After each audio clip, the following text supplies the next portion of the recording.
Assalamualaikum warahmatullahi wabarakatuh. Innal hamdalillah nahmaduhu wa nasta'inuhu wa nastaghfiruh wa natubu ilaihi wa na'udzu billahi min syururi anfusina wa sayyiati a'malina. Man yahdihillahu fala mudhillalah wa man yudlil fala hadiyalah. Ashhadu an la ilaha illallah wahdahu la syarika lah wa ashhadu anna Muhammadan abduhu wa rasuluh. Allahumma salli wa sallim ala Rasulillah Muhammadin sallallahu alaihi wasallam wa ala alihi wa ashabihi wa man tabi'ahum bi ihsanin ila yaumiddin. Amma ba'du. Ma'asyiral muslimin wal muslimat rahimani wa rahimakumullah ajma'in. Alhamdulillah, kita bersyukur kepada Allah Subhanahu wa taala atas seluruh karunia dan nikmat. Pada kesempatan pagi hari ini Allah Subhanahu wa taala mengumpulkan kita kembali sehingga kita dapat berkumpul di majelis ilmu ini untuk melanjutkan kembali pembahasan kita 70 hadis pilihan. Dan insyaallah pada pertemuan kali ini kita akan lanjutkan pembahasan di hadis yang kelima. Di hadis yang kelima ini kita bacakan dan nanti seperti biasa beliau di sini akan sedikit menjelaskan keterangan rawi hadis dari kalangan sahabat yang meriwayatkan secara langsung dari Rasulullah sallallahu alaihi wasallam. Lalu setelah itu penulis akan memberikan beberapa faedah-faedah yang terkandung di dalam hadis pembahasan ini.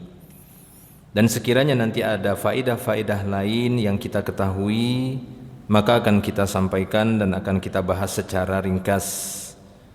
Taib. Hadis yang kelima, An Abi Sa'id Al-Khudri, dari Abu Sa'id Al-Khudri. Abu Sa'id ini kunyahnya. Nanti nama aslinya akan beliau sebutkan setelahnya, keterangan dari rawi. Hanya saja perlu kita ketahui kunyah ini salah satu perkara yang disukai di dalam Islam, yaitu mendahulukan kalimat abun ataupun ummun. Abun ataupun ummun atau bisa juga ibnun, lalu diidhofahkan dengan nama-nama tertentu. Apakah itu nama anaknya sendiri ataupun nama-nama lain yang menjadi kesenangannya. Jazakallahu khair. Syukran. Ya, ataupun diidhofahkan dengan nama-nama lain yang menjadi kesenangan orang itu, kesukaannya, seperti ya rawi yang pernah kita sampaikan sebelumnya, Abu Hurairah, karena kesenangannya terhadap ya seekor kucing ataupun terhadap kucing, maka dia diberikan kunyah dengan mengidhofahkan kata abun dengan Hurairah menjadi Abu Hurairah. Begitu juga ini kunyah baginya Abu Sa'id Al-Khudri, karena dia dari Bani Khudrah, salah satu qabilah dari kalangan kaum Ansor, salah satu qabilah dari kalangan kaum Ansor yang dikenal dengan Bani Khudrah. Taib, dari Abu Sa'id Al-Khudri, An Abi Sa'idin Al-Khudri radhiyallahu anhu anna Rasulullah sallallahu alaihi wasallam qala, bahwa Rasulullah sallallahu alaihi wasallam telah bersabda. Kata beliau, perhatikan sabda beliau, man qala, siapa saja yang berkata, berucap, atau siapa saja yang mengucapkan, maka walaupun di sini bentuknya khobar, bentuknya apa? Berita, namun dia mengandung makna perintah. Seakan-akan dia mengandung makna perintah, seakan-akan Nabi sallallahu alaihi wasallam mengatakan, ucapkanlah ini. Ya, katakanlah ini. Jadikanlah ini zikir. Jadikanlah ini untuk pengingat Rabb kalian, pengingat Allah. Walaupun beliau menyebutkannya dengan bentuk khobar. Ya, dan ada banyak hadis Nabi sallallahu alaihi wasallam demikian. Redaksinya khobar, akan tetapi maknanya itu amr, Ya, dia kalimat itu berupa berbentuk al-khabar, akan tapi maknahu al-amr. Taib. Jadi kata beliau sallallahu alaihi wasallam, man qala, siapa saja yang berucap atau barang siapa yang mengucapkan raditu billahi rabban wa bil islami dinan wa bi muhammadin rasulan, maka apa ganjaran bagi orang yang mengucapkan kalimat yang ringkas ini? Kata beliau, wajabat lahul jannatu, wajabat lahul jannah, wajib bagi dia surga, wajib bagi dia mendapatkan surga dengan kalimat yang pendek ini para jemaah. Kalimat yang ringkas, dan memang Nabi kita sallallahu alaihi wasallam juga telah menyebutkan di dalam beberapa ucapannya, dalam beberapa sabdanya, bu'ithu bijawami'il kalim, bu'ithu bijawami'il kalim, aku memang diutus dengan membawa kalimat yang jawami', kalimat jami', kalimat yang komplit, pendek akan tetapi maknanya sangat komplit. Itulah umumnya kalimat-kalimat yang bersumber dari Nabi Muhammad sallallahu alaihi wasallam, dan beliau itu seorang yang cerdas, pintar, jenius. Beliau bukan berarti karena Nabi kita ini kan tinggal nunggu wahyu aja dari Allah, enak gampang kalau kita ini berpikir. Ini sebuah kesimpulan yang keliru para jemaah. Ya, sebuah kesimpulan yang keliru kalau menduga bahwa Nabi enggak mikir. Ya, kalau menduga Nabi Shallallahu Alaihi Wasallam itu tidak mikir. Beliau itu mengawasi, memperhatikan, mempertimbangkan, sehingga terkadang ada saat-saatnya ketika beliau mengambil satu keputusan, datang teguran dari Allah, ya atau tidak? Datang teguran dari Allah Subhanahu Wa Taala. Ini menunjukkan bahwasanya Allah Taala terkadang memberikan kelonggaran, keluasan untuk Nabi menggunakan kecerdasannya. Ya, menggunakan kecerdasannya. Contoh seperti kasus al-ghilah, al-ghiyal. Tahu kasus al-ghilah, al-ghiyal? Pernah dengar pembahasan hukum ghilah? Ya, hukum ghilah ini adalah seorang suami mengisi istrinya lagi sementara istrinya sedang menyusui anaknya. Ini namanya al-ghilah, al-ghiyal. Ya, istrinya lagi nyusui, sama si suami diisi lagi. Padahal anaknya tersebut yang sedang disusui belum selesai masa safih. Wal walidatu yurdi'na auladahunna haulaini kamilaini liman arada ayyutimma radha'ah. Ya, para ibu-ibu kata Allah Ta'ala, jika ingin menyempurnakan penyusuannya terhadap anak-anaknya, ingin disempurnakan, susui anaknya 2 tahun sempurna.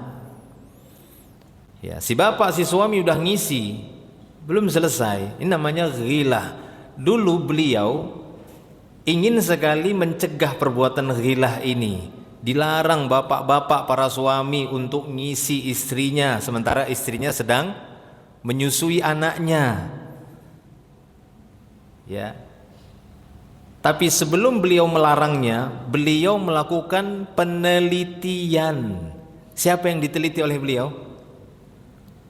Siapa? Ada yang tahu siapa yang diteliti oleh beliau? Sehingga beliau berkesimpulan gak apa-apa ghilah ini. Yang diteliti oleh Nabi pada waktu itu negara-negara adidaya di zaman itu sebelum besarnya Islam. Siapa negara-negara adidaya di zaman itu? Persia, terus siapa lagi? Romawi. Ya, maka beliau mengatakan, kalaulah ghilah, ingin sekali aku mencegah kalian dari perbuatan ghilah, tapi aku perhatikan, aku lihat orang-orang Persia, Romawi melakukan hal itu dan tidak membahayakan anaknya, maka aku tidak jadi melarang ghilah. Nah, gitu ya. Jadi beliau memperhatikan juga. Jangan dikira beliau itu nyantai, tinggal nunggu wahyu, ada Allah kok, santai aja nanti turun wahyu itu. Enggak, beliau ngawasin, memperhatikan. Beliau ingin mencegah. Kenapa? Karena beliau sayang terhadap keturunan-keturunannya, keturunan generasinya, anak-anaknya, jangan sampai terambil haknya gara-gara ada adik lagi itu ya, diisi lagi. Jadi beliau ingin mencegah ini, jangan kalian melakukan ghilah, yaitu suami mengisi istrinya lagi sementara istrinya sedang menyusui anak, belum sempurna 2 tahun. Tapi beliau nggak berani langsung mencegah itu. Kenapa beliau ingin mencegahnya? Karena sayang dengan anak-anak yang sedang disusui ini, biar dia dapat haknya secara sempurna. Tapi beliau perhatiin, yang beliau perhatiin itu ternyata orang-orang Persia, orang-orang Romawi.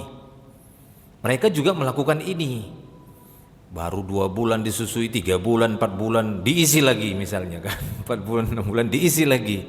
Ternyata tidak membahayakan si anak.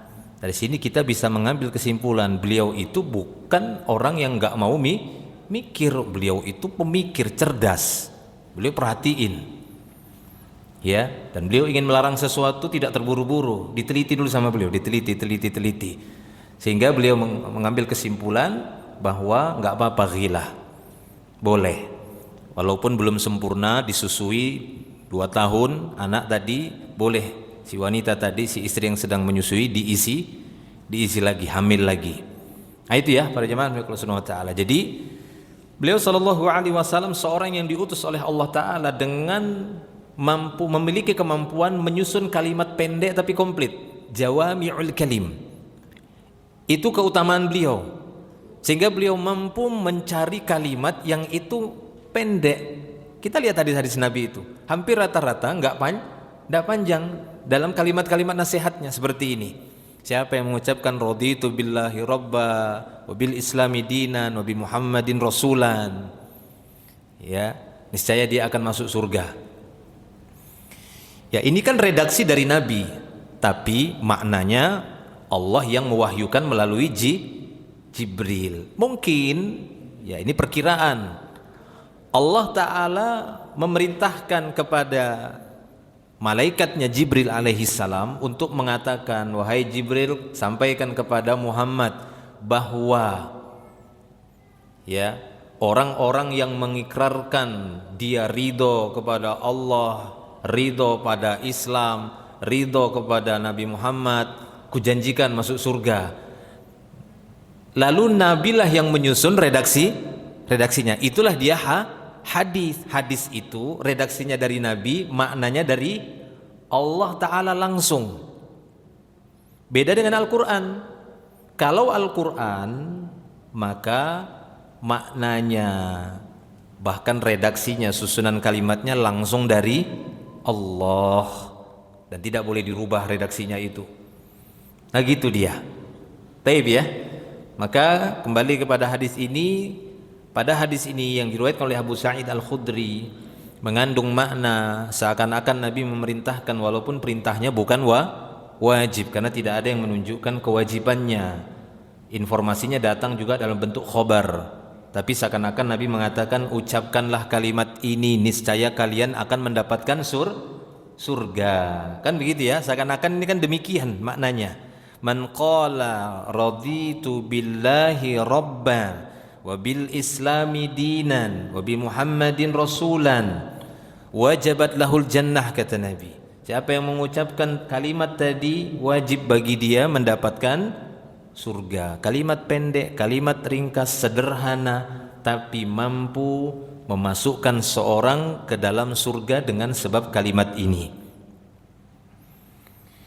Ya, mungkin ada saja, mungkin ya bisa saja itu sebagian para hamba nanti di yaumil akhir ketika dicek ibadah-ibadahnya, sholatnya, puasanya, ternyata ditolak semua di sisi Allah.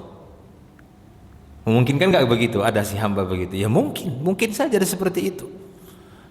Ya, dan beberapa para sahabat mengatakan ada seorang seperti Umar bin Khattab, ada seorang yang sampai beruban dia mengerjakan sholat, nggak ada satu sholat pun yang diterima di sisi Allah. Nah gitu. Kenapa? Karena dia tidak pernah sholat itu dengan khusyuk. Gitu. Itu keterangan-keterangan dari para ulama, para sahabat, para salaf. Demikian. Ya, mungkin saja ada orang seperti itu. Dinilai salatnya oleh Allah Ta'ala tidak ada yang diterima di sisinya. Puasanya, berkaitan ibadah hartanya, hajinya misalnya, umrahnya, dan amal-amal soleh yang lain. Tapi ternyata Allah Ta'ala melihat ada satu amalan yang layak untuk diterima di sisi Allah, yang menyebabkan Allah memasukkan dia ke dalam surga. Apa itu? Kalimat ini misalnya, dia pernah mengucapkan raditu billahi rabba wa bil islami dina wa bi muhammadin rasulan, sesuai dengan makna kalimat tadi dia ucapkan. Karena kalimat ini tidak hanya sebatas ucapan, akan tetapi diiringi dengan keyakinan. Apalagi di sini ada kata-kata ridha. Seakan-akan ini kan ikrar. Raditu billahi rabban wa raditu bil islami dinan wa raditu bi muhammadin rasulan. Seakan-akan seperti itu. Ya, hanya saja tidak perlu, dalam bahasa Arab tidak perlu diulangi lagi fiilnya, cukup dengan waw ataf saja. Raditu billahi rabba, aslinya kan wa raditu bil islami dinan wa raditu bi muhammadin rasulan. Ya, aku ridho Robku Allah, dan aku ridho dinku Islam, dan aku juga rela ridho aku bahwa Rasulku, Rasul yang aku yakini sebagai utusan Allah adalah Muhammad. Ikrar ini para jemaah. Kalau seorang mengikrarkannya, pengucapannya itu sesuai dengan makna yang terkandung di dalamnya, hatinya benar-benar ridho bahwa Allah lah sebagai Robnya. Makna Rob adalah mengatur, mencipta dan mengatur. Khaliq wa mudabbir, itulah makna Rob. Ya, kita sudah sampaikan keterangan tentang makna Rob di hadis sebelumnya ya. Dari doa sebelum tidur ada, masih ingat ya? Nah gitu ya, Allahumma rabbas samawati wal ardi. Ya, kan ada itu ya, Rabbal arsyil azim. Ya, Rabbana rabba kulli syai' dan seterusnya. Iqdi anna dain. Ya. Ujung-ujungnya ternyata yang diminta apa? Ya Allah, lunasi hutangku. Ternyata panjang muji-muji Allah gitu ya. Ujung-ujungnya yang diajari Nabi, ya Allah, lunasi hutangku dan selamatkan aku dari kefakiran. Kayakan aku sehingga tidak jatuh kepada kefakiran. Dan itu doa setiap mau tidur, Masya Allah. Itu kalau diamalkan benar-benar seorang terbebas dari hutang. Ya, kalau itu diamalkan setiap sebelum tidur, benar-benar Allah Ta'ala selamatkan dia dari kefakiran, dan Allah akan mencukupkannya dengan yang halal. Taib. Nah, maka para jamaah milik Allah Subhanahu wa Ta'ala, kalimat raditu billahi rabbah, raditu, ridha. Ya, berarti ridha Allah sebagai Rabb, ridha Islam sebagai din, ridha Muhammad sebagai Nabi. Apa makna ridha? Berelaan kata orang sini ya. Ridha kata para ulama, terutama dalam sisi bahasa Arab, adalah al-qabul, nerima, enggak ada penolakan, bila rod. Al-qabulu bila rod. Yang dikatakan ridha, dia menerima dengan lapang dada tanpa ada sedikit pun penolakan, itulah dia ridha. Ya, makanya dalam jual beli, transaksi jual beli di antara dua transaktor itu sangat disukai masing-masing ya ridha. Kata Allah Ta'ala, ya ayyuhalladzina amanu la ta'kulu amwalakum bainakum ila an takuna tijaratan an taradin minkum. Ya, wahai orang beriman, jangan kalian saling memakan harta di antara kalian secara batil kecuali dengan jalur tijarah, jual beli, karena Allah menghalalkan jual beli. Ahallallahul bai'ah, Allah halalkan jual beli dengan catatan tadi, tijarah antaradin minkum. Yang namanya tijarah ataupun bai', jual beli, itu sama-sama ridha, sama-sama terima, tidak ada penolakan. Karena kalau dia enggak terima, menolak, maka akadnya tidak sah. Ya, akadnya tidak sah. Maka ini dikhawatirkan keimanan seorang itu tidak sah jika hatinya itu tidak benar-benar ridho, ya, tidak benar-benar rela, enggak benar-benar menerima. Maka harus secara full, bahasa kita, tanpa ada sedikit pun penolakan. Ridho dalam masalah apa? Dalam masalah keputusan Allah, terutama dalam masalah takdir. Itu paling penting. Ya, betapa banyak manusia ataupun orang-orang yang beriman itu sendiri terjebak di dalam pengingkaran takdir. Maka siapa saja yang tidak ridho dengan takdir, maka sungguh dia tidak sesuai dengan ini. Dia belum ridho berarti kepada Allah sebagai Rabbnya. Itu konsekuensi raditu billahi robba. Ya. Dia ridho dengan apapun yang Allah putuskan untuknya. Makanya kita tidak perlu heran ketika ada para salafus saleh yang mereka itu lebih baik memilih tidak berobat ketika tertimpa sakit. Bahkan seperti Imam Ahmad dan yang lainnya bilang, aduh saja mereka malunya bukan main, karena menurut mereka itu seperti nantang takdir Allah. Lebih baik mereka diam. Mereka nggak mau membuat Allah itu murka. Jadi sakit itu lebih baik mereka apa? Diam, ditahan aja. Sampai seperti itu, saking mereka ridhonya dengan keputusan Allah subhanahu wa ta'ala. Karena mereka yakin nggak mungkin Allah memudaratkan hambanya yang beriman. Jika kita baik pasti disayang. Ya, adapun yang Allah ta'ala berikan ini pasti ada sesuatu pada kita, dan dia ingin membersihkan sesuatu itu. Yang itu dia tidak ridho ada pada kita, dia nggak ridho. Makanya dalam hadis Nabi SAW mengatakan, ya, bahwa tentang masalah kesabaran, ridho terhadap takdir Allah subhanahu wa ta'ala, Nabi mengatakan, man radhiya falahur ridha wa man sakhita falahus sukht. Ya, bahwasanya ujian itu akan tetap Allah ta'ala berikan untuk orang-orang beriman. Siapa saja yang ridho dengan ujian tadi, maka baginya keridhaan Allah. Siapa saja yang dia murka, benci, nah itu dia, maka Allah pun benci sama dia. Karena itu keputusannya, maka terimalah. Itulah makna raditu billahi robba. Ya, sehingga patut kita mencontoh para ulama kita yang mereka itu sangat menghormati Allah subhanahu wa ta'ala. Enggak mau menunjukkan, menampakkan sedikit pun tanda-tanda bahwasanya dia tidak terima dengan keputusan Allah subhanahu wa ta'ala. Kita mungkin pernah diberikan sesuatu oleh orang yang kita hormati di hadapan kita. Ini untukmu, atau ini makanan, coba makan, cicipin. Sementara dia sangat kita sayangi, kita hormati, kita cintai. Begitu kita cicip, enak, weh, enaknya. Nggak mau kita menampakkan sesuatu yang tidak enak. Kenapa? Takut menyinggung perasaannya.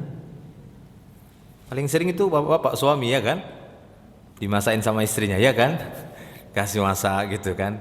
Gimana mas? Gimana bang? Belum pernah aku rasakan masakan seperti ini di warung manapun.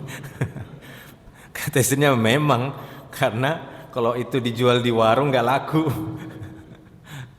Ya, kenapa laki-laki melakukan demikian? Karena menjaga perasaannya. Dia tidak ingin menyakiti orang yang dia cintai, orang yang dia sayangi. Dia tidak ingin menyakitinya. Begitulah para ulama kita, orang-orang soleh sebelum kita. Mereka nggak mau menyakitin Allah. Ya, mereka ingin menunjukkan bahwa mereka itu ridho kepada Allah Ta'ala. Apa yang dikasih Allah? Iya ya Allah. Ya, bahkan sesuatu yang nggak enak dia bilang enak. Nah gitu ya. Contoh Nabi kita, ketika beliau mendapatkan sesuatu yang tidak menyenangkan, apa ucapan beliau? Jarang beliau itu inna lillahi wa inna ilaihi raji'un. Apa ucapan beliau? Alhamdulillah ala kulli hal, kata Nabi. Saking cintanya dia sama Allah, dia tidak ingin Allah Ta'ala itu marah, murka, karena menimpakan, menakdirkan sesuatu kepada beliau sebagai manusia, beliau merasakan tidak nyaman. Tapi beliau tetap mengatakan alhamdulillah ala kulli hal. Tetap segala puji bagi Robku. Ya, segala puji bagi Dia. Kenapa? Karena beliau sangat ridho dengan Allah sebagai Robnya. Ya, ridho kepada Allah. Ya, karena Allah yang menciptakan aku. Aku ada begini, tanganku bisa begini, kekuatanku, wajahku, ketampananku, kecantikanku, kecerdasanku, hartaku. Ini Allah semua yang cipta, Allah yang beri. Aku nggak mau nyakiti Dia. Ya. Sampai-sampai ada hadis itu, Allah Ta'ala berfirman dalam hadis qudsi, yu'zini ibnu Adam. Anak Adam nyakitin aku. Anak Adam ya menggangguku, kata Allah. Gara-gara apa? Gara-gara ucapan yasubuddahar, hanya gara-gara mengkritik waktu, mencela waktu. Hanya gara-gara itu Allah tersakiti.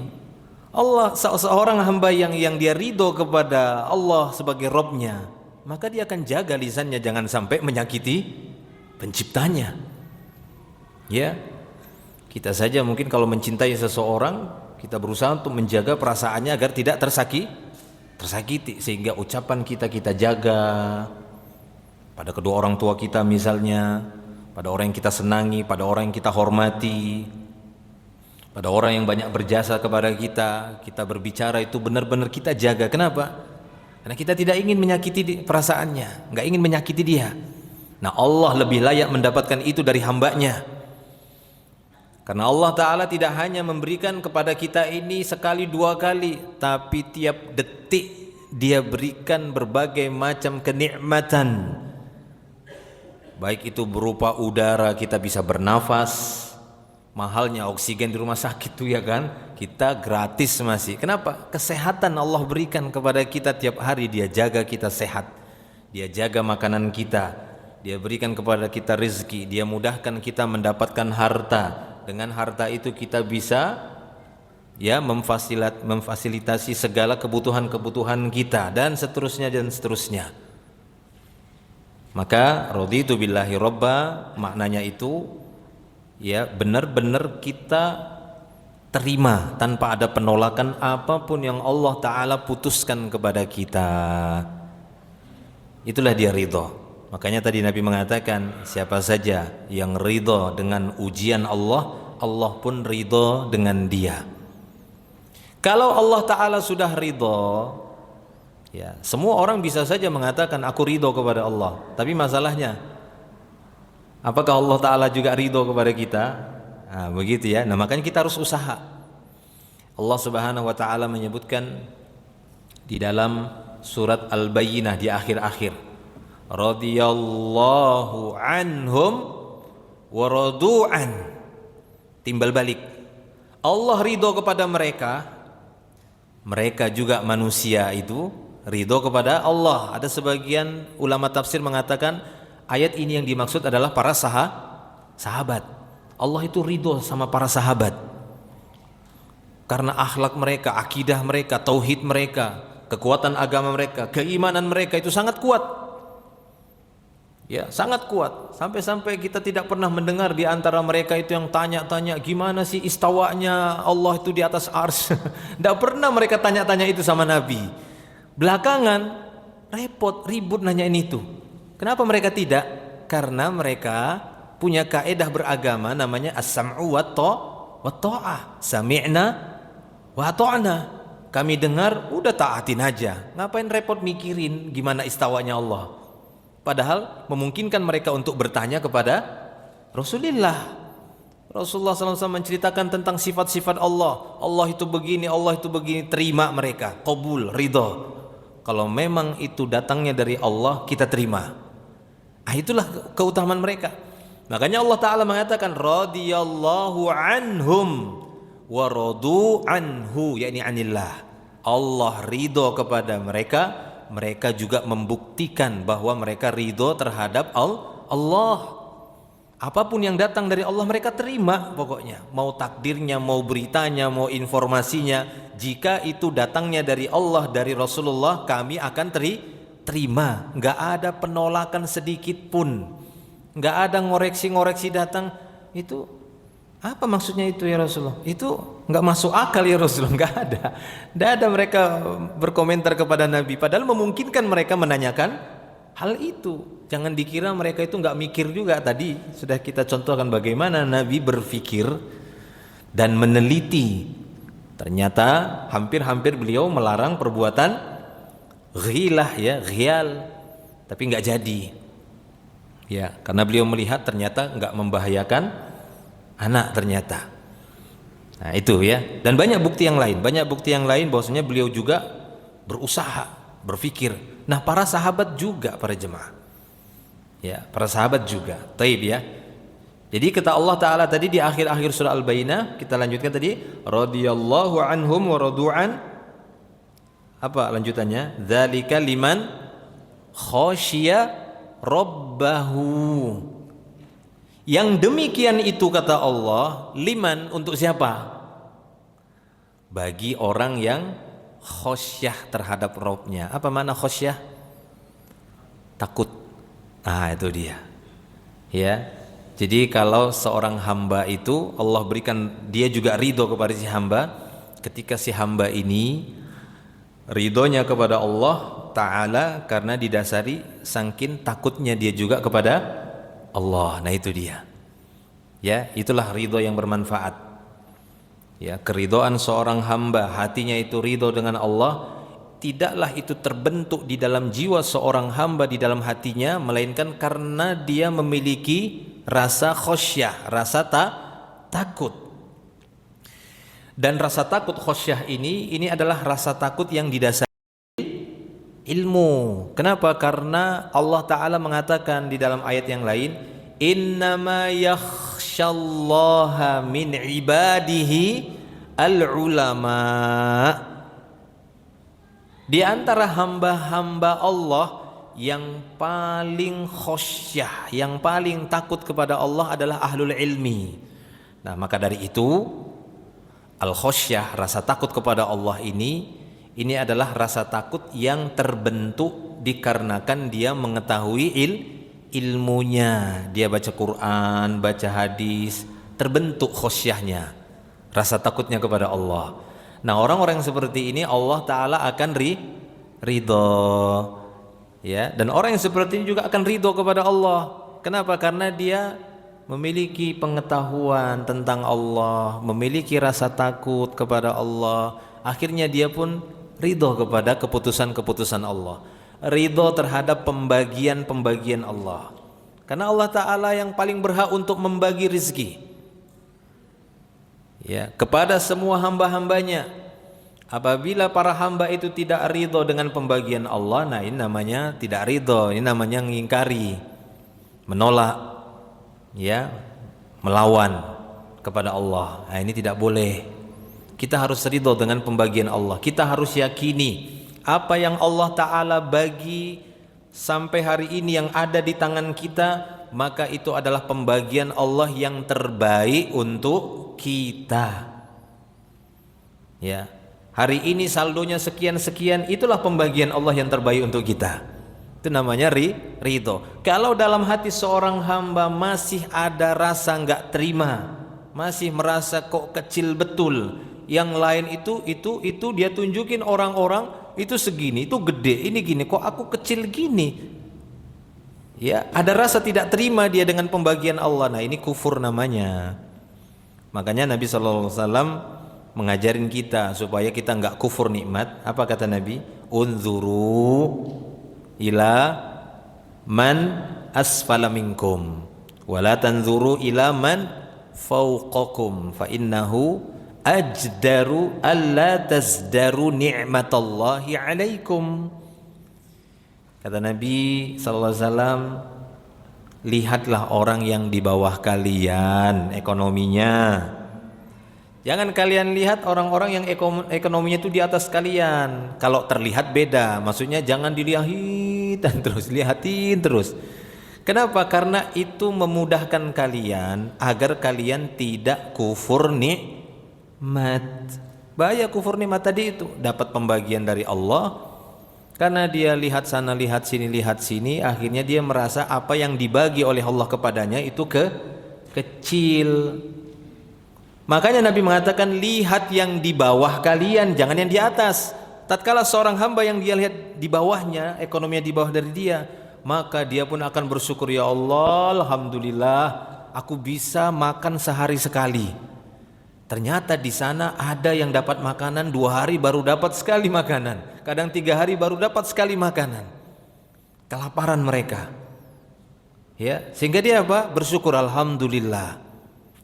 Padahal dia juga cuma dapat sekali aja dalam sehari, itu makan tuh cuma sekali aja dia.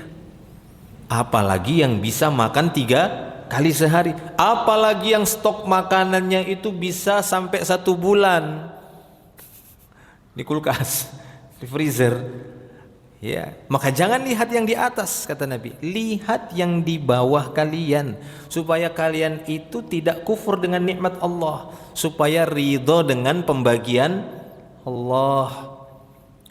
Nabi SAW pernah memberikan nasihat kepada Abu Hurairah radhiyallahu anhu. Apa kata Nabi SAW? Ya, wardha bima qasamallahu lak takun aghnan nas. Wahai Abu Hurairah, ridholah engkau dengan apapun yang Allah bagi kepadamu, maka kau akan menjadi manusia paling kaya.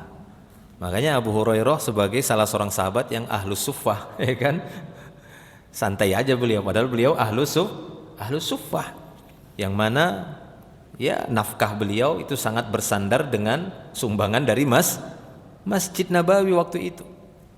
Itu saja. Kenapa? Karena waktunya banyak dia habiskan untuk menelaah ilmu, nggak sempat lagi dia untuk mencari harta. Dia nggak sempat lagi. Tekad dia ingin menjaga hadis-hadis Nabi.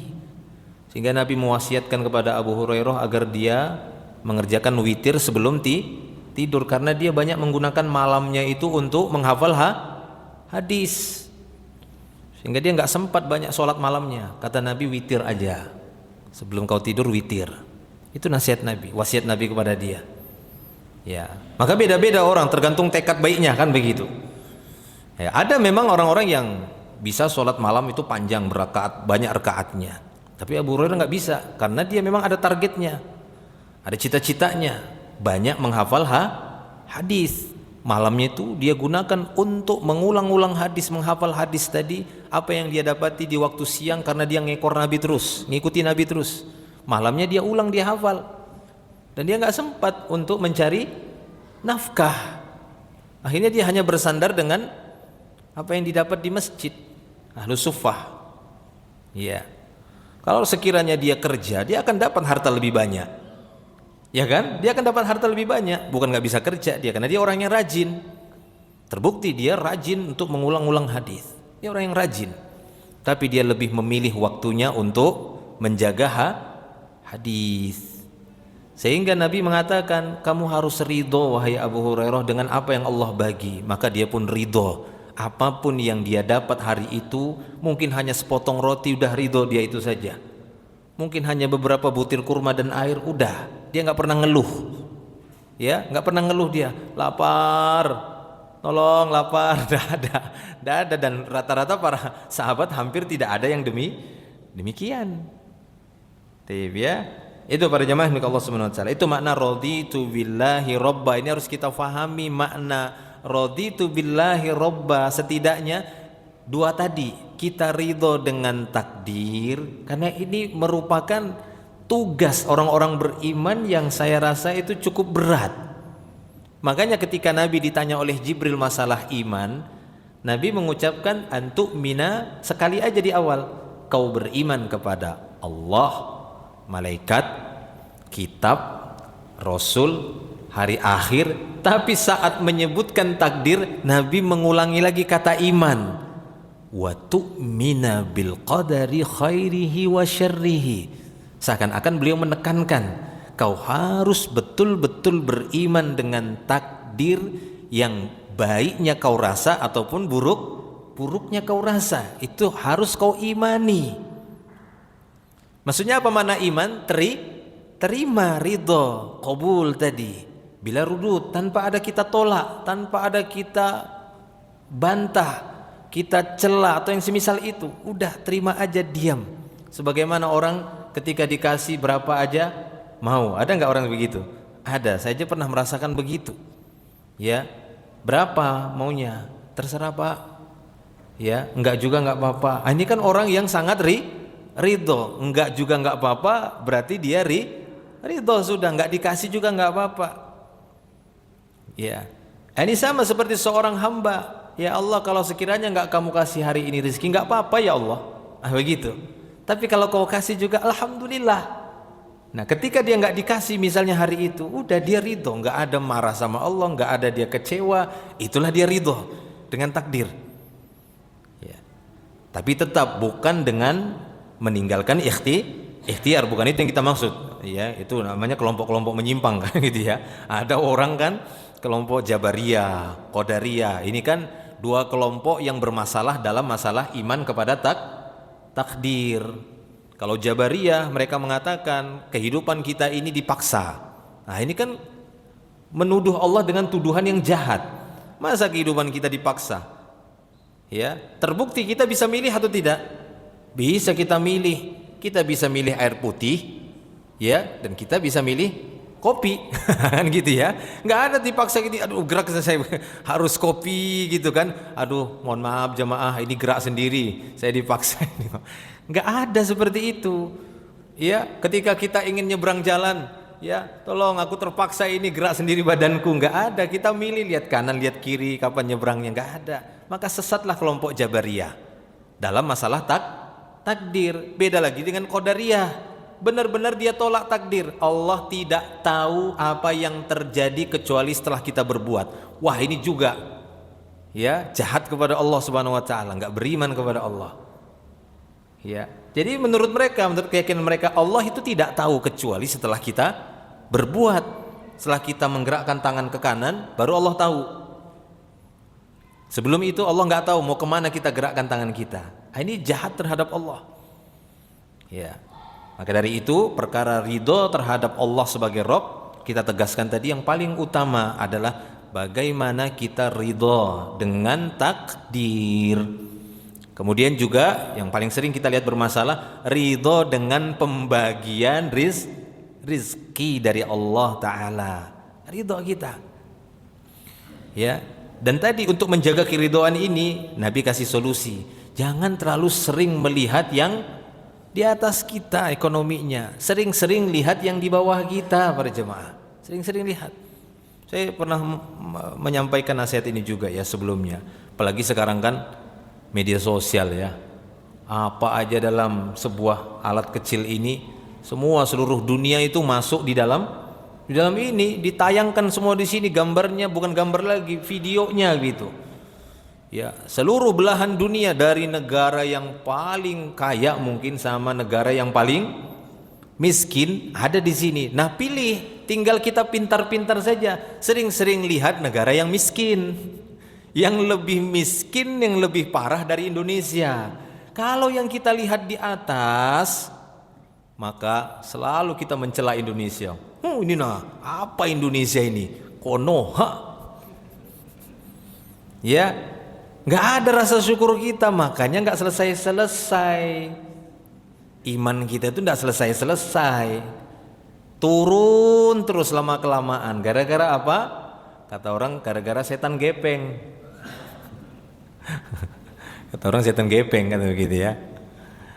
Ya, walaupun ini ada manfaat, ada, bukan nggak ada. Makanya tadi kita yang pintar-pintar, lihat-lihatlah, coba lihat yang di Palestina, lihat negara kelaparan, lihat negara yang kesusahan. Alhamdulillah kan begitu ya. Di jalan kita itu masih aman. Ada di negara-negara di jalan itu dirampok, dirampas, ditebas, dan itu masif. Wah, kalau kita tetap ada, tapi kan nggak masif kejadiannya. Sehingga seorang kalau mau keluar itu harus bawa senjata. Kan nggak seperti itu kita saat ini. Walaupun ada kejadian itu. Ya. Maka ketika kita melihat seperti itu, alhamdulillah kita di Indonesia ini, ya kan? Kalau tidak, maka kita hanya bisa mencela. Nah, itu tadi. Seakan-akan kita tidak ridho dengan takdir Allah terhadap Indonesia. Hidup Indonesia. Gitu ya. Merdeka. Kita harus ridho begitu. Memang ini yang Allah Ta'ala berikan kepada kita di Indonesia. Kita harus ridho. Kita terima. Ya, sambil kita berikhtiar. Apa ikhtiar kita? Apa yang kita mampu? Sesuatu yang kita tidak mampu merubahnya, maka itu bukan tanggungan bukan tanggungan kita. Allah tidak membebani sebuah tugas, sebuah kewajiban yang kita itu nggak sanggup, nggak mungkin. Nggak bisa kita merubah Indonesia ini seperti kita merubah botol ini di atas kita balik bawah. Nggak bisa. Mana semudah itu. Ya, butuh step perjalanan ataupun yang panjang lah, dan itu pun resiko-resiko gagalnya ada. Maka minimalnya kita ridho dengan takdir Allah Subhanahu wa ta'ala untuk negeri kita ini, Indonesia. Mudah-mudahan dengan sikap ridho kita tadi Allah Ta'ala membolak-balikkan hati manusia, ya atau tidak? Itu sudah kita bahas, sudah pernah kita singgung. Bisa dan gampang Allah Ta'ala membolak-balik hati orang-orang yang sedang mengurusin Indonesia ini. Bisa. Dalam waktu hitungan detik, hitungan menit, hitungan hari itu orang-orang itu bisa langsung tiba-tiba tobat, bisa. Ya. Tapi ada hikmah di balik itu semua. Mungkin Allah Ta'ala melihat warga Indonesia ini belum maksimal ridhonya kepada Allah terhadap apa yang dia putuskan di awal. Akhirnya apa? Ya udah Allah biarkan. Kalian tidak pernah ridho dengan keputusanku. Udah, coba kalian urus sendiri. Akhirnya Allah lepas. Uruslah sendiri. Ya, susah ngerubah orang. Susah atau tidak?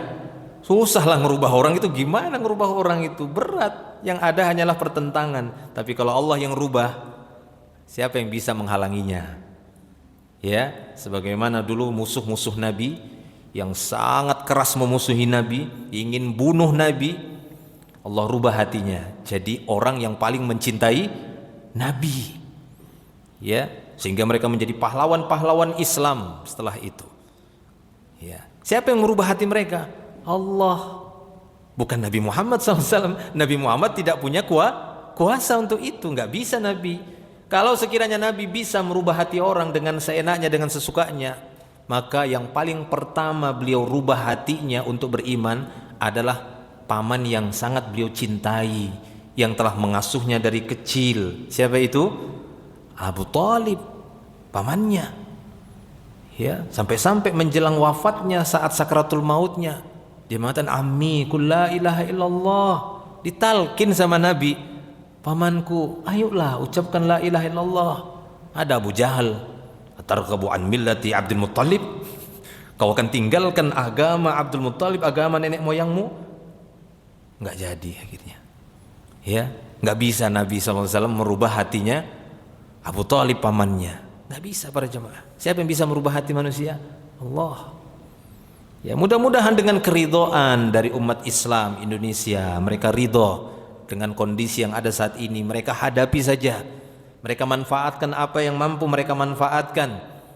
Maka insya Allah kalau memang seperti itu mayoritas kita umat Islam, Allah akan rubah hati orang-orang yang pada tangan mereka ada kekuasaan, tiba-tiba merubah keputusan, tiba-tiba ada keputusan baru tapi yang itu selaras dengan Islam. Walhamdulillah, alhamdulillah.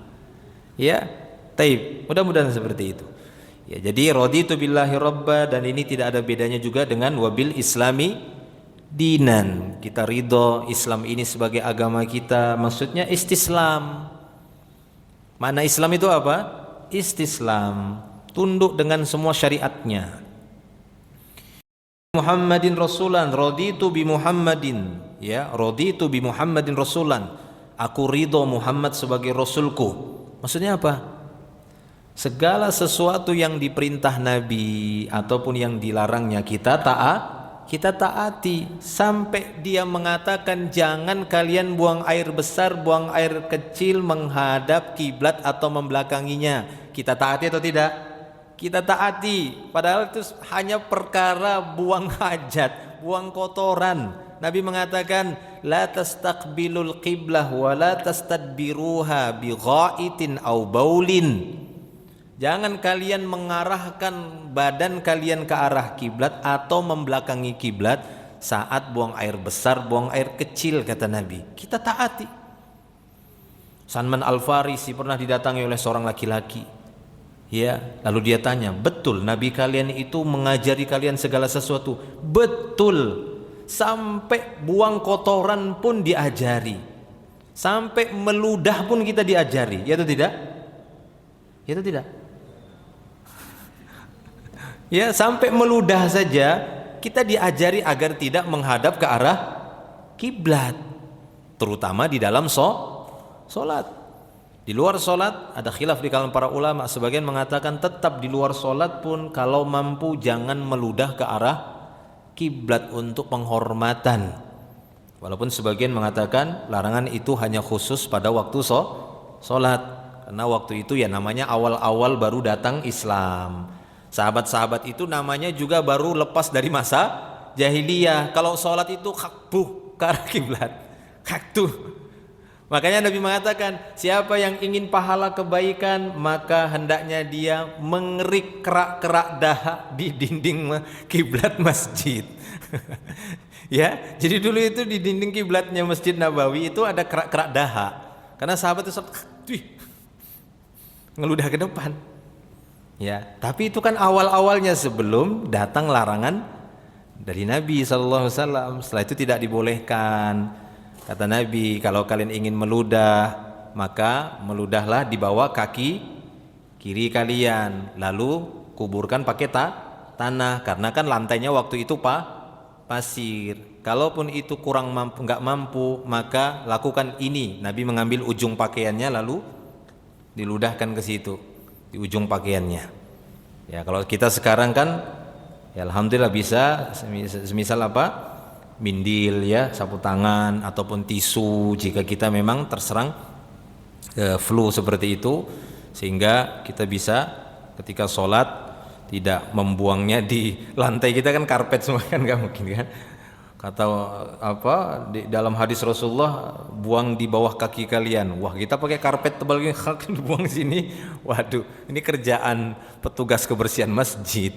Ya kan, harus dilihat juga waktu itu lantainya masjid di zaman Nabi masih pasir, jadi ditimbun langsung pakai kaki begitu. Ya, karena nggak boleh ke arah kiblat. Taib ya. Jadi demikian. Sampai kepada hal-hal yang seperti itu, sampai meludah, buang air besar, buang air kecil, perkara-perkara yang demikian kita jadikan Nabi Muhammad sebagai tauladan kita. Itu maksudnya raditu bi Muhammadin rasulan. Maka apabila ya makna tadi difahami oleh seseorang ketika dia mengucapkan raditu billahi rabba wa bil islami dinan wa bi Muhammadin rasulan, kata Nabi, wajabat lahul jannah, wajib dia mendapatkan surga. Kenapa? Karena ketika dia mengucapkannya maka sesuai dengan konsekuensi makna, hatinya benar-benar ridho. Karena ridho itu bukan amalan lisan sebenarnya awalnya ya, namun beliau menjadikan sebagai lafal zikir. Ridho itu sebenarnya amalan hati ya, ridho itu sebenarnya amalan hati, nerimo ya, lapang dada, tenang, nggak ada penolakan sedikit pun, nggak ada kebencian, nggak ada kedongkolan, nggak ada rasa marah. Itu namanya ridho ya. Pernah nggak kita mencapai kondisi ridho? Pernah ngerasakan ya? Ya, mungkin setiap orang pernah merasakan itu. Ada saat-saatnya dia itu rela ridho, kemudian lapang dada, nggak ada marah, nggak ada nolak, terima saja. Walaupun sebenarnya dia merasa ada dirugikan, tapi dia menganggap sudah nggak ada rasa rugi. Nah, itu seperti itu. Ya, begitu juga ketika Allah Ta'ala menakdirkan sesuatu yang mungkin dirasakan itu nggak senang, dia merasa nggak ada masalah. Dianggap dah biasa saja. Nah, itu dia ridho. Ya. Taib. Itu para jamaah milik Allah Subhanahu wa taala. Maka apabila apa yang diucapkan ini sesuai dengan keyakinannya, ridhonya terhadap Allah, Islam dan Nabi Muhammad sallallahu alaihi wasallam, maka insyaallah dia akan mendapatkan janji ini, yaitu dia akan mendapatkan surga Allah Subhanahu wa taala. Taib. Perawi hadis Abu Sa'id Al-Khudri adalah Sa'ad bin Malik bin Sinan ya Al-Ansari Khazraji ya, Khazraj, atau Sa'ad bin Malik ya bin Sinan Al-Khudri Al-Ansari Al-Khazraji. Ya, lebih dikenal dengan Al-Khudri karena dia dari Bani Khudrah tadi ya, dari Bani Khudrah. Salah satu kabilah dari kalangan Ansor, makanya Al-Ansari juga dia, karena dia dari Ansor juga. Al-Khazraji ya, dari Khazraj, bukan dari Aus, karena Ansor itu dari suku Aus dan Khazraj ya, tapi dia dari jalur Khazraji ya, dari Khazraji. Ansor yang Khazraji. Taib, salah seorang sahabat yang terkenal dan salah seorang alim di kalangan para sahabat. Dia adalah orang pertama yang syahid pada perang Khandaq. Ini sepertinya salah terjemah ya. Bukan syahid maknanya mati syahid, karena dia wafatnya nanti bukan pada waktu perang Khandaq. Perang Khandaq itu 5 Hijriah. Ya, perang Khandaq itu atau perang Ahzab sama itu ya. Perang Ahzab sama perang Khandaq, perang Paret. Ya, yang ini ya, ide ataupun ide cemerlang ataupun dari Salman Al-Farisi ya, dari Salman Al-Farisi. Itu terjadi di tahun 5 Hijriah. Ya, kalau saya tidak keliru itu di bulan Syawal ya. Perang Khandaq ini ataupun perang Ahzab, di mana waktu itu Abu Sufyan dan kaum musyrikin yang lainnya dengan sekutu-sekutunya hampir mencapai 10.000 yang ingin mengepung kota Madinah, yang mana ini merupakan rentetan dari peperangan sebelumnya, terutama perang Uhud ya, terutama dari rentetan perang Uhud, dendam mereka terhadap kaum muslimin dari perang Uhud dan setelahnya. Taib ya. Jadi maksudnya ini dia adalah orang pertama yang syahid. Sepertinya ini salah terjemah ya. Yang benar ini dia adalah sahabat yang pertama kali mengikuti peperangan bersama Nabi ya, yaitu perang Khandaq, itu maksudnya. Ya, bisa dibenarkan ini. Jadi perang pertama yang diikuti oleh Abu Sa'id Al-Khudri atau Sa'ad bin Malik, anak dari Malik bin Sinan. Nah, Malik bin Sinan ayah dari Sa'ad atau ayah dari Abu Sa'id, siapa namanya? Malik bin Sinan. Kapan wafatnya ayahnya ini? Pada waktu perang Uhud. Bapaknya wafat perang Uhud, syahid pada waktu perang Uhud. Anaknya Sa'ad atau Abu Sa'id Al-Khudri ini mendaftarkan diri pada waktu perang Uhud. Karena umurnya masih 13 tahun ditolak sama Nabi. Bayangkan ya, umur 13 daftarkan diri untuk perang. Anak-anak dulu ini mainan anak dulu. Ya, kalau anak kita umumnya mainannya umur segitu main apa? Ya, itulah dia ya. Kalau anak-anak sahabat dulu umur 13 daftar perang, ikut serta dalam perang, tapi ditolak oleh Nabi karena Nabi melihat umurnya masih 13. Dan tidak hanya Abu Sa'id Al-Khudri, ada beberapa sahabat yang lainnya. Banyak ya, waktu itu sahabat-sahabat kecil itu yang ditolak oleh Nabi. Ya, ada Abu Sa'id Al-Khudri dan banyak ya, itu ada beberapa sahabat itu. Ya, Zaid bin Arqam, ya, Zaid bin Sabit, kemudian Abdullah bin Umar dan banyak sahabat-sahabat yang lainnya, sahabat-sahabat kecil waktu itu yang umurnya 13-14 ditolak sama Nabi. Sampai pada peristiwa perang Uhud itu ada yang lucu ya. Sahabat Samurah diterima sama Nabi karena umurnya terbalik. Sahabat Rafi' bin Khudaij ya. Waktu itu umur dia sudah 15. Dia seorang pemanah. Seorang anak kecil umur 15 tapi sudah jago memanah. Hebat memanah. Diterima oleh Nabi, daftarkan diri untuk ikut perang Uhud. Diterima sama Nabi. Samurah waktu itu kurang lebih umurnya 15 juga. Daftarkan diri, ditolak sama Nabi. Ya, ditolak sama Nabi. Kata Samurah, "Ya Rasulullah, Rafi kau terima, aku kau tolak. Kalau aku tanding sama dia, aku akan mengalahkannya. Ya, sementara dia kau terima, aku kamu tolak." Maka kata Nabi, "Yaudah, kamu tanding sama dia, gulat dua ini." Ya, antara Samurah dan Rafi itu bergulat. Maka Samurah waktu itu langsung membanting Rafi, karena yang Rafi waktu itu keunggulannya dia memanah, dibanting, kalah Rafi waktu itu. Kata Nabi, kau boleh ikut. Itu ya. Padahal awalnya ditolak. Begitulah dulu ya potret kehidupan di zaman Nabi terhadap anak-anak yang seumuran itu, 13, 14, 15. Itu sudah mendaftarkan diri untuk ikut perang. Jadi benar-benar waktu itu kaum muslimin mendidik anak-anak mereka dengan mental baja ya. Mentalnya itu kuat sekali sampai mereka itu tidak enggak ngilu lah untuk melihat pedang dan darah seperti itu menebas leher ya ataupun memanah, masya Allah, sehingga mereka dinobatkan sebagai generasi terbaik. Taib ya, dia adalah orang pertama yang mengikuti, ini keliru ini ya, artinya perang pertama yang diikuti olehnya gitu ya adalah perang Khandaq, karena waktu perang Uhud ditolak. Nah ketika dia perang Khandaq itu di tahun 5 Hijriah, waktu perang Uhud itu 3 Hijriah, umurnya 13, 14, 15. Jadi waktu perang Khandaq umurnya Abu Sa'id Al-Khudri sudah 15, diterima oleh Nabi.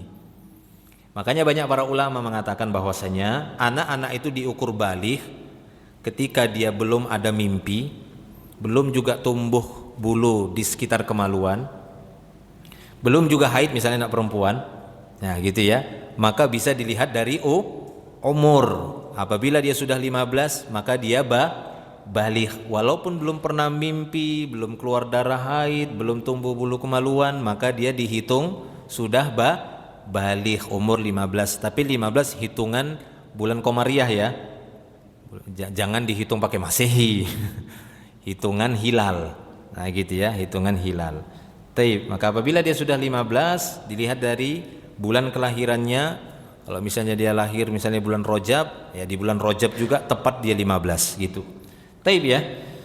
Telah berperang bersama Rasulullah sallallahu alaihi wasallam sebanyak 12 kali peperangan. Jadi awal dia mengikuti peperangan bersama Rasulullah adalah perang Khandaq 5 Hijriah, yaitu Abu Sa'id Al-Khudri atau Sa'ad bin Malik bin Sinan. Ya, Sa'ad bin Malik bin Sinan ya, Al-Khudri Al-Ansari Al-Khazraji. Taib. Jadi dia telah ikut perang bersama Rasulullah sebanyak 12 kali peperangan.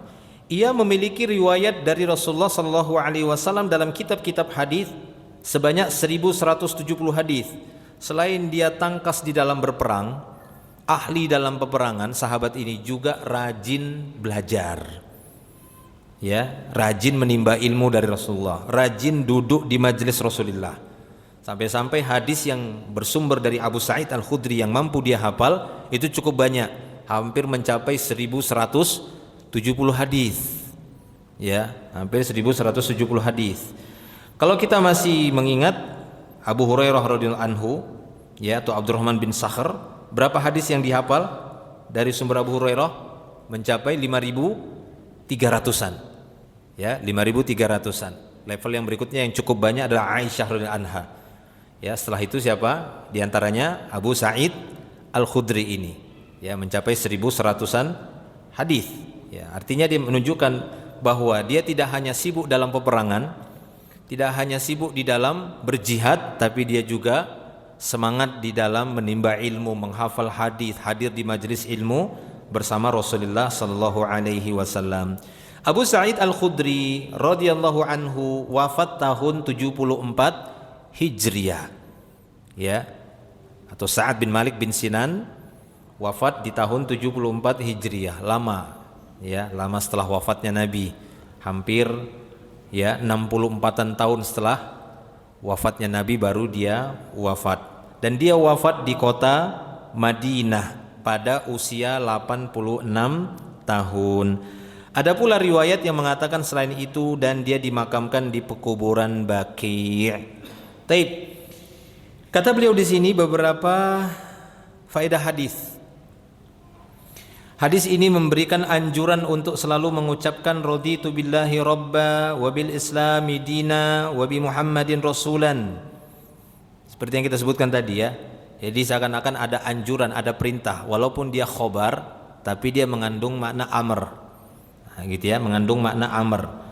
Semacam ada perintah. dan perintahnya itu bukanlah perintah yang wajib, tapi dia mustahab ataupun mandub. Ya, disunnahkan, disukai bagi kita mengucapkan kalimat ini atau sering mengucapkan kalimat ini.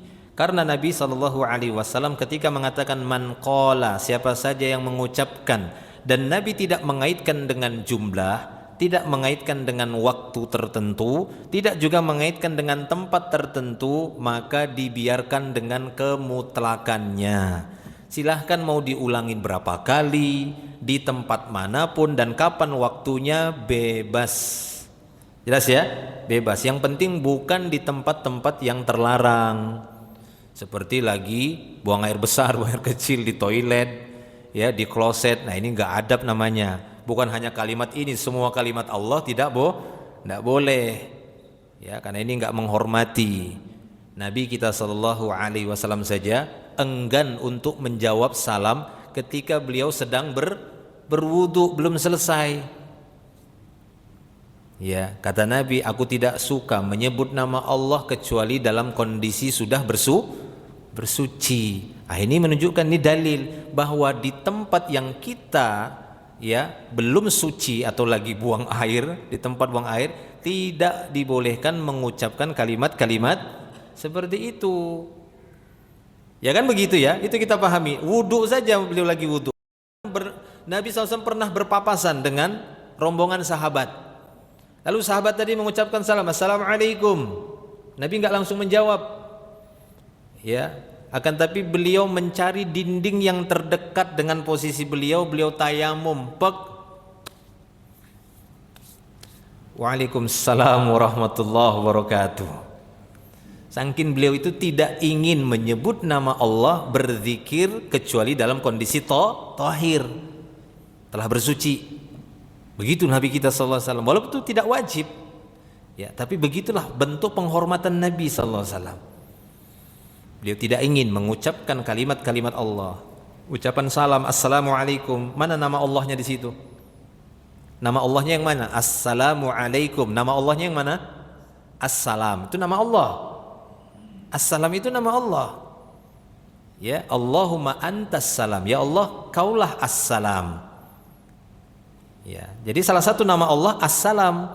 Saat kita mengucapkan Assalamualaikum, maka kita harus yakini kita sedang menyebut salah satu Asmaul Husna. Makanya saya sering ingatkan, cobalah pengucapan salam itu yang fasih. Kan satu kalimat itu aja, nggak banyak. Jangan Assalamualaikum. Sam itu kebinasaan, kehancuran. Jangan katakan Sam. Itulah ucapan Yahudi ketika lewat di hadapan Nabi yang membuat Aisyah marah. Assalamualaikum ya Muhammad. Namanya bininya kan, tidak tega.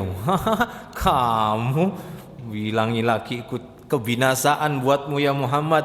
Assamu wal la'nah, kata dia. Alaikum, kecelakaan dan laknat untuk kalian. Yang ditegur Nabi siapa? Aisyahnya. Bersikap lemah lembutlah wahai Aisyah. Bukankah sudah kau dengar tadi aku mengatakan alaikum? Nabi udah jawab, assalamualaikum ya Muhammad. Kebinasaan untukmu ya Muhammad. Alaikum, kata Nabi. Maksud Nabi udah cukup balasannya begitu. Untuk kalian yang enggak terima kan istrinya. Oh, kalian assamu wal la'nat alaikum. Ya, kebinasaan dan laknat untuk kalian. Yang ditegur Nabi itu Aisyahnya. Ya, Allah Subhanahu wa taala itu sangat menyukai kelemah lembutan. Bukankah sudah kau dengar tadi aku mengatakan alaikum? Iya. Kenapa masih dijawab begitu? Begitu ya. Jangan dijawab demikian. Taib ya.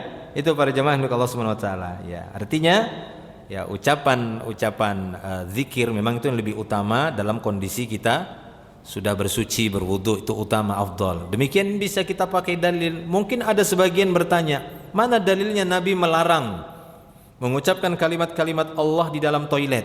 Gak ada memang. Ya, Nabi gak pernah mengatakan jangan kalian baca Quran ketika kalian lagi buang air besar misalnya. Jangan kalian berzikir ketika kalian sedang buang air kecil. Itu gak ada hadisnya. Gak ada larangan begitu. Ya, tapi ini adab. kita bisa melihat bagaimana Nabi SAW tingginya adabnya terhadap kalimat-kalimat Allah. Sampai belum berwudu saja beliau tidak ingin menjawab salam atau mengucapkan nama Allah assalam tadi. Waalaikumsalam warahmatullah, kan gitu ya. Nabi tidak mau mengucapkan sampai beliau berwudu. Taib ya. Jadi itu. Jadi disukai bagi siapapun untuk mengucapkan kalimat ini, sekiranya dia mengucapkannya sesering mungkin nggak apa-apa. Yang penting tidak dibatasi jumlahnya. Jangan sampai kita mengatakan ucapkan raditu billahi robba wa bil islami dinan wa bi muhammadin rasulan 3 kali sambil tahan napas.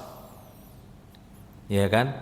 Ketika Anda keluar rumah, niscaya musuh-musuh kalian tidak akan bisa melihat kalian. Kalau sudah dikaitkan dengan jumlah kaifiat seperti itu, maka kita katakan mana dalilnya harus 3 kali, harus tahan napas, ya kan begitu. Kemudian kaifiat atau manfaatnya ini dan itu mana dalilnya. Ketika tidak ada dan hanya penyebutannya dengan mutlak seperti ini, kita katakan bebas. Yang penting redaksinya seperti ini. Jelas ya? Yang penting redaksinya seperti ini. Berapa jumlahnya Ustaz misalnya? Ya terserah saja, ulang-ulang saja. Raditu billahi robba wa bil islami dina wa bi muhammadin rasula. Diulangi lagi. Raditu billahi robba wa bil islami dina wa bi muhammadin rasulan. Boleh seperti itu. Boleh, silahkan. Ya, bebas. Karena Nabi hanya mengatakan mengqala, siapa yang mau mengucapkan. Nabi enggak mengatakan sekali, 2 kali, 3 kali. Artinya dia ulangi cuma sekali saja boleh, beberapa kali juga terserah dia. Taib, itu faedahnya. Kemudian yang kedua kata beliau, bagi siapa saja yang ingin memperoleh kebahagiaan, wajib baginya untuk ridho dengan Allah sebagai Tuhannya dan Islam sebagai agamanya serta Muhammad sebagai Rasulnya sallallahu alaihi wasallam. Ini dia.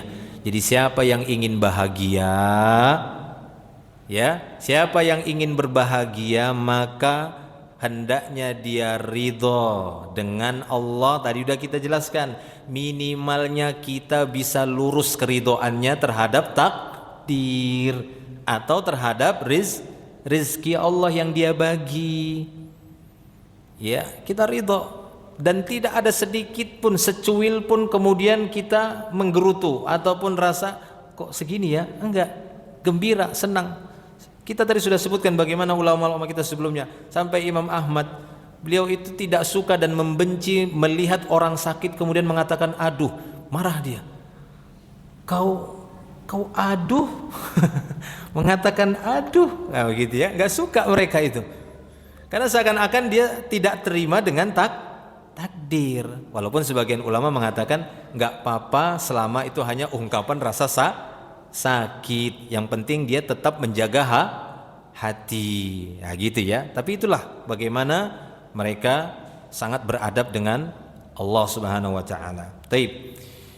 Faedah yang terakhir ketiga, hadis ini adalah dalil atas keutamaan zikir ini.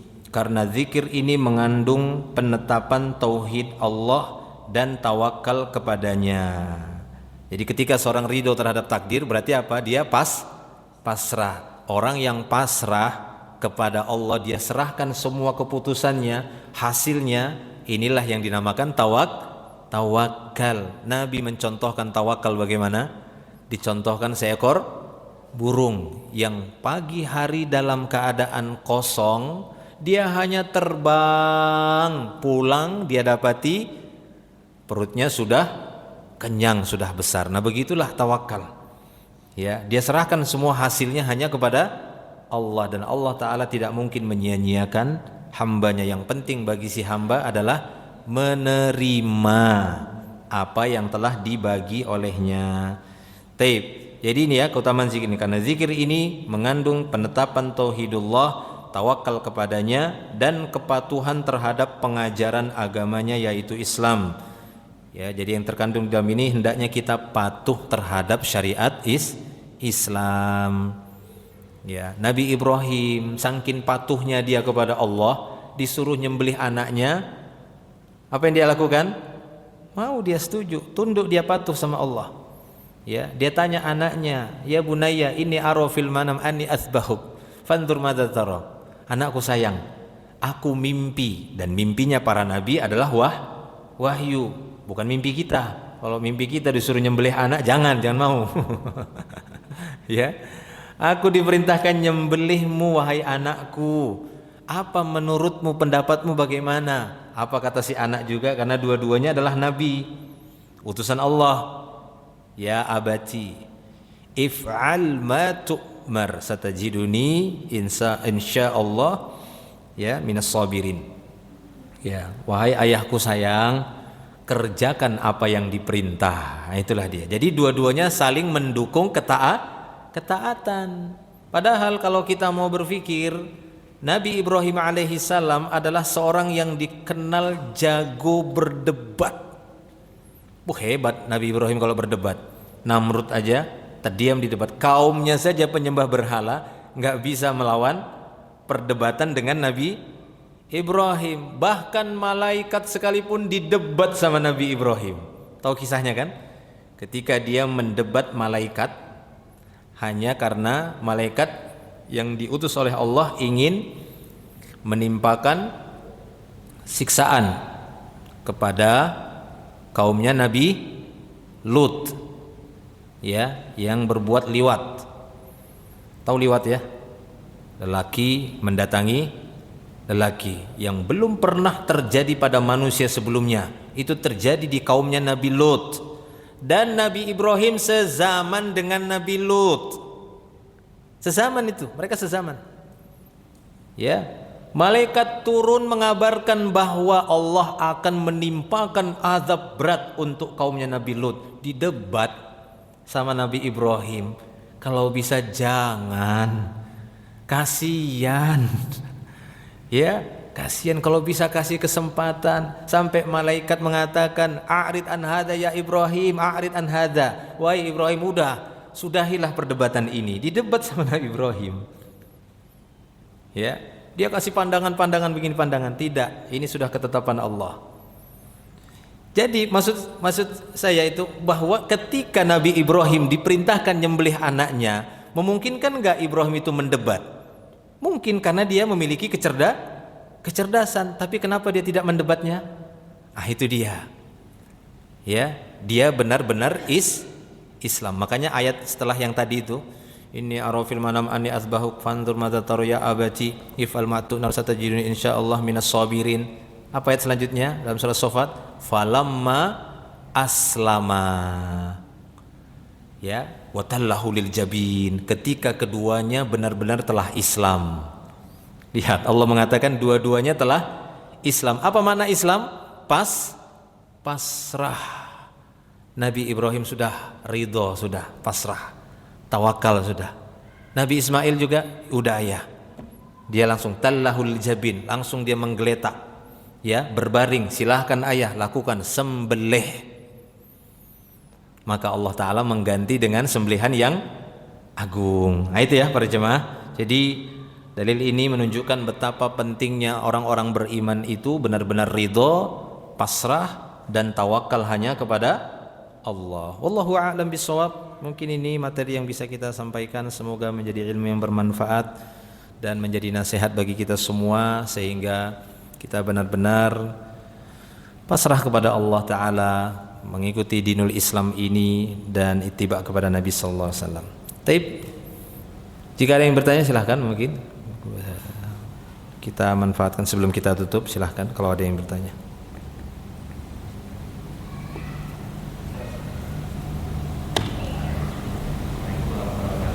Waalaikumsalam warahmatullahi.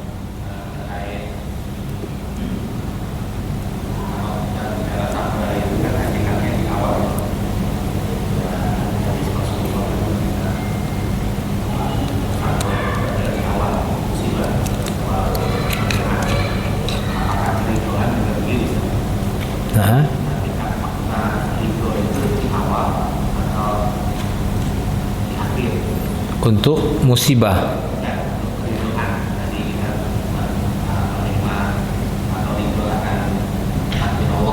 Memang sama dengan sabar, di mana makna perhatikan kesabaran adalah di awal. Yang pertama, yang kedua, ketika kita bicara tawakal, terus sering kita kaitkan ikhtiar. Biasanya begini saja.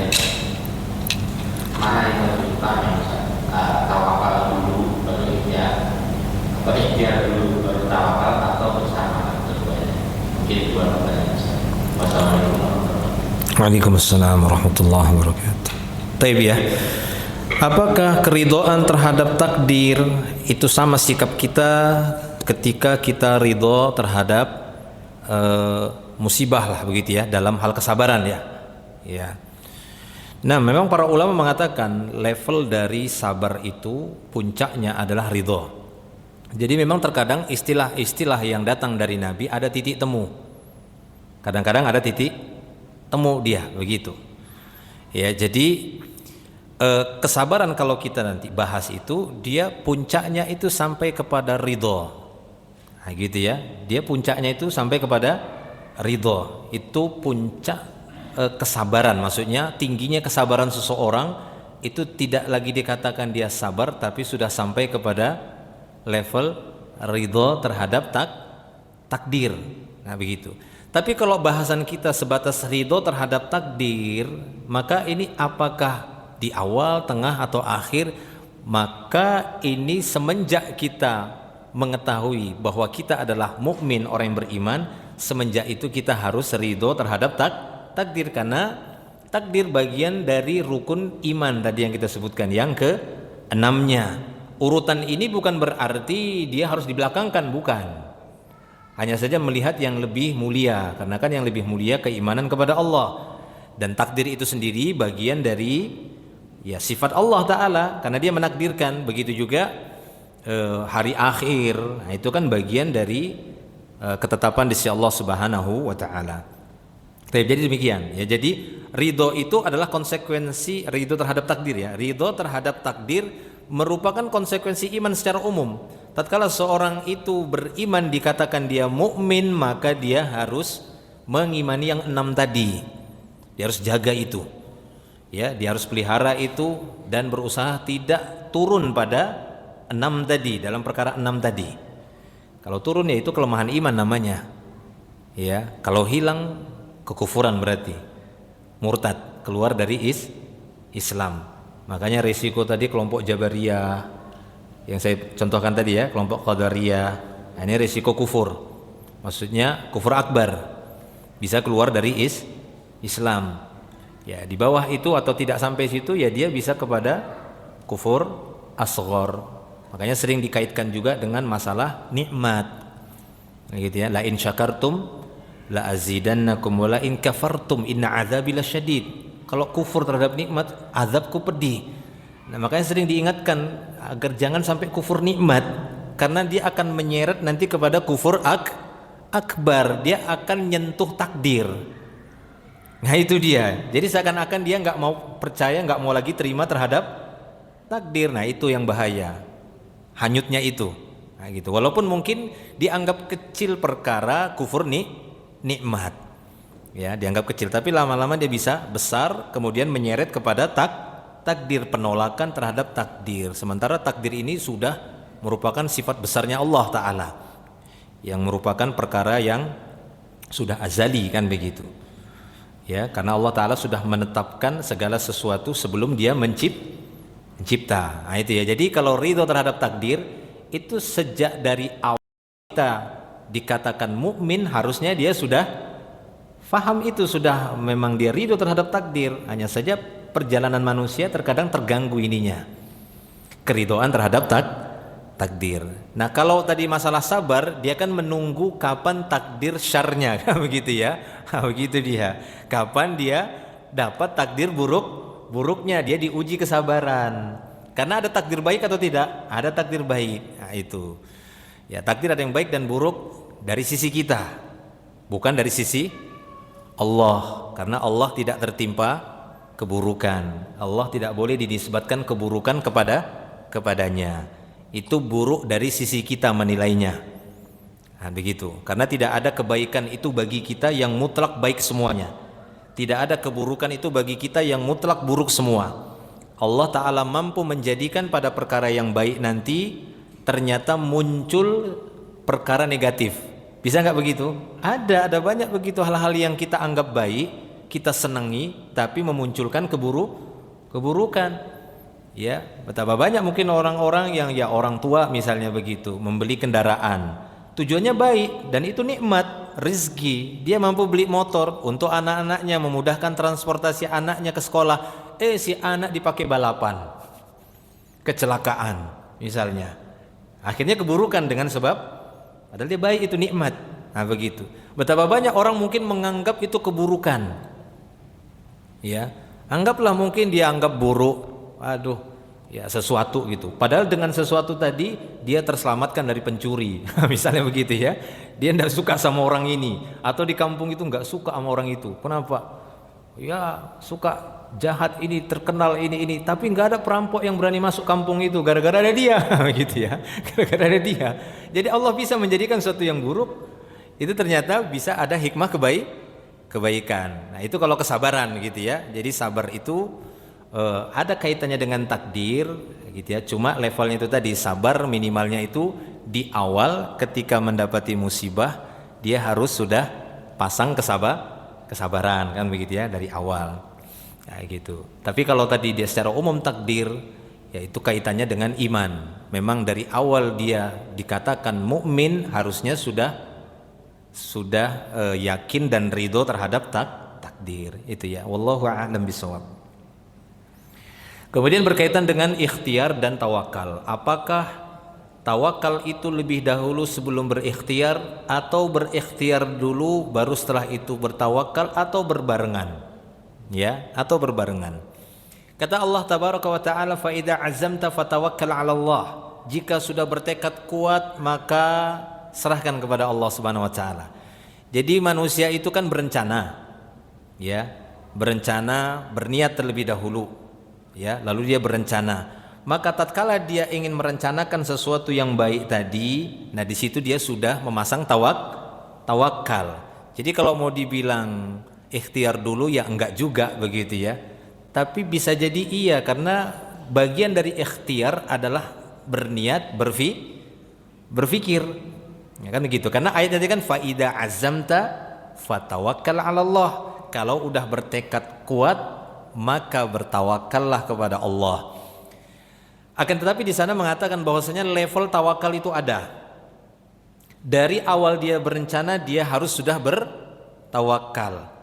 Nanti ketika sudah dia lebih perkuat rencananya, kan ada ya level rencana itu semakin kuat, lebih dia perkuat lagi tawakal. Sehingga seakan-akan kalau dia sudah benar-benar rencana itu matang, tinggal dia maksimalkan tawakalnya dengan memasrahkan hasil. Itu yang lebih jelas. Artinya tetap berbarengan dari awal dia meniatkan sebuah rencana. Ya, sesuai dengan itu semakin dia kuat tawakalnya, semakin kuat ikhtiarnya, kuatkan lagi dia tawakal. Maka yang lebih tepat terus dia berbarengan. Kapan munculnya rencana, maka di situ dia telah mewakilkan rencananya itu kepada Allah Subhanahu wa taala. Wallahu a'lam bishawab.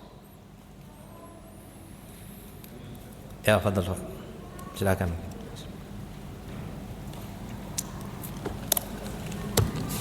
Pada zikir pagi dan petang itu ada redaksi yang tadi dijelaskan itu dilakukan 3 kali, dan pada saat pagi dan petang tadi itu sempat bilang bahwa nanti bagaimana itu. Jadi begini ya, ada zikir-zikir redaksinya yang datang dari Nabi, ya, itu memiliki kemiripan.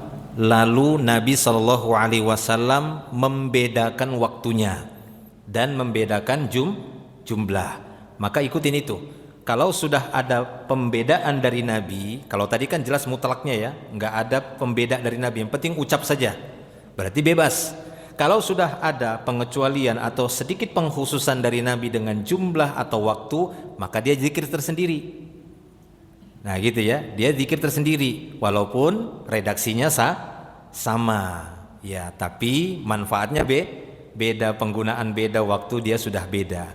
Tidak hanya zikir tadi itu ya, raditu billahi robba, ada beberapa zikir bahkan di dalam sholat seperti ucapan hamdan katsiran Nah gitu ya, hamdan katsiran thayyiban mubarakan. Itu ada beberapa setelah i'tidal, ada juga yang dia ketika iftitah. Ya kan begitu ya, ada dia ketika iftitah. Nah maka tidak perlu bingung, memang yang ini boleh untuk yang ini untuk, walaupun redaksinya kelihatan sama. Nah gitu ya, walaupun redaksinya kelihatan sama, nggak apa-apa. Intinya kita mengikuti sesuatu dari zikir-zikir tadi sesuai dengan hadis yang datang gitu ya, pengecualian dan pengkhususannya. Nah, wallahu a'lam bishawab. Tapi ketika dia sudah ada pembebasan ya, kemutlakan seperti tadi, maka boleh. Nggak bisa kita benturkan loh, itu 3 kali loh zikir subuh. Itu zikir subuh gitu ya. Itu zikir pagi, petang, ini beda lagi.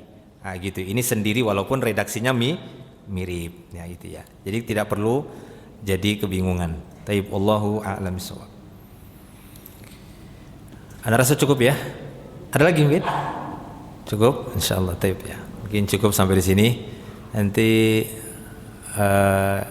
insyaallah di pertemuan berikutnya akan kita lanjutkan di hadis berikutnya. Ini saja dari saya. Kita akhiri dengan doa kafaratul majlis. Subhanakallah bihamdik asyhadu an la ilaha illa anta astaghfiruka wa atubu ilaik. Assalamualaikum warahmatullahi wabarakatuh.